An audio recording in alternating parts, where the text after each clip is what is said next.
อันไวรอบนี้เนาะในเมื่อสาวลาวไลฟ์สดด่าคนไทยว่าขอทานตมบุกเยี่ยมทันทีเลยจ้าสบายดีสวัสดีค่ะพี่พีเอฟที่ทุกท่านมื่อนี้มาพบมาพอกับออนเช่นเก่าเช่นเคยแล้วค่ะพบพอกันนะทุกคนคะมื่อนี้ทุกคนกายย่างบอไหว้เนาะสุดท้ายก็คืออ้อนบอกเลยเนาะคุณทุกคนสุดท้ายก็ เป็นเพราะปากเจ้าของเนื่องจากว่าปากไวหรือบ่มีสติเนาะสุดท้ายก็ต้องได้รับกรรมสิ่งที่ตัวเองเฮ็ดไปนะอันนี้คืออยากบอกหลายๆคนเลยว่าก่อนสิเว้าอิหยังก็ต้องคิดให้ดีนะเพราะว่าผลสิตามหน้าผลที่จะตามมานะมันบ่แน่สิว่าน้อยๆเด้อมันเป็นเรื่องใหญ่เลยได้ก็เหมือนสาวลาวคนนี้เนาะที่ว่าออกมาเว้าเนาะไลฟ์สดว่าคนไทยมีแต่ขอทานอิหยังจั่ง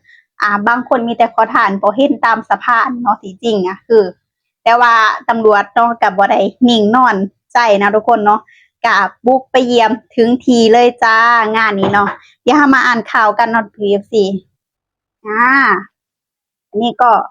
เดือดแม่ค้าลาวไลฟ์สดด่าคนไทยขอทานตมงานไวบุกเยี่ยมทันทีอ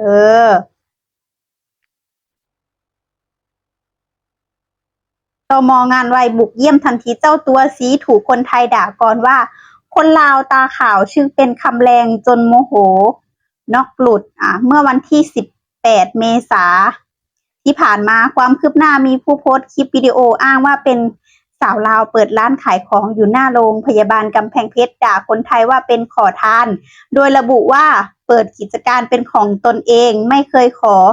ทานกินแต่ประเทศไทยไม่ขาวแต่ขอทานดอแดกนั่นเองเนาะ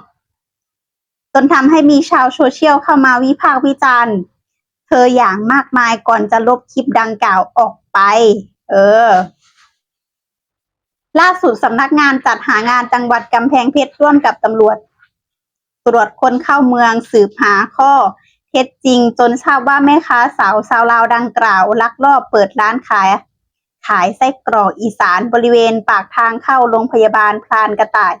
จังหวัดกำแพงเพชรซึ่งได้เดินทางไปตรวจสอบก่อนพบนางนุชอายุ38ปีจึงได้สอบถามและก็สาวลาวยอมรับว่าเป็นบุคคลในคลิปจริงพร้อมบอกว่าตนเดินทางมาจากสปปลาวมีสามีเป็นคนไทยโดยเริ่มทำงานที่จังหวัดศรีสะเกษจากนั้นได้ย้ายมากำแพงเพชรเพราะสามีทำงานบริษัทแห่งหนึ่งส่ว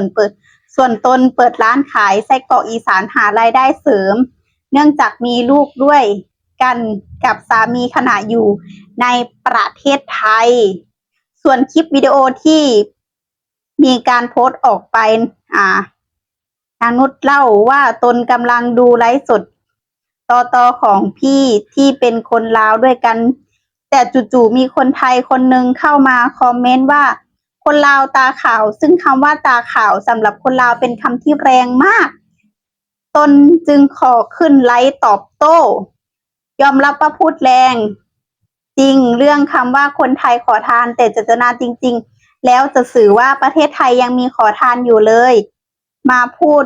ว่าคนลาวตาขาวพี่พูดแบบนี้กลับไปอยู่ประเทศพี่ก่อนไหมยอมรับว่าเป็นเรื่องที่ผิดซึ่งตนได้ออกมาขอโทษแล้วตนมาอยู่ไทยตั้งแต่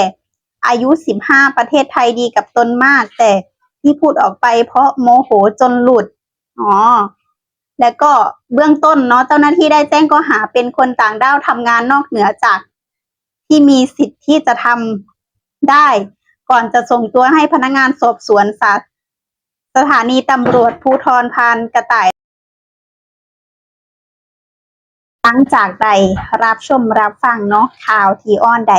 นำเสนอไปเนาะดีแล้วทุกคนเว้ายังบ่คิดเว้ายังบ่ไต่ต้องให้ดีเนาะ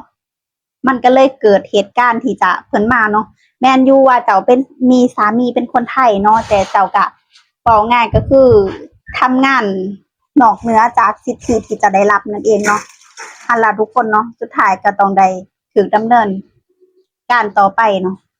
เพราะว่าเว้าบ่คิดเอาว่าลาวตาขาวนี่สำหรับอ้อนก็บ่ฮู้มันก็แล้วแต่คนนะสำหรับอ้อนก็บ่ได้ว่าสิเครียดเพราะว่า แต่ละคนเนาะเฮาบ่สามารถที่จะตอบโต้คล้ายๆว่าคนนึงไฟเฮาก็บ่สามารถที่จะเอาไฟเข้าหากันได้นะอันนี้คือเว้าจากเรื่องจริงเลยเนาะแล้วก็ที่เพิ่นเว้ามาก็แม่นอยู่ว่ามันบ่แม่นเรื่องจริงเนาะที่ว่าคนไทยขอทานนะมันบ่แม่นอยู่แล้วเพราะว่าก่อนเว้าแล้วเนาะสิทธิของคนไทยเนาะเพิ่นมีความว่าจังได๋วะเพิ่นมีแบบมากมายเนาะตั้งแต่แรกเกิดเนาะเพิ่นได้เ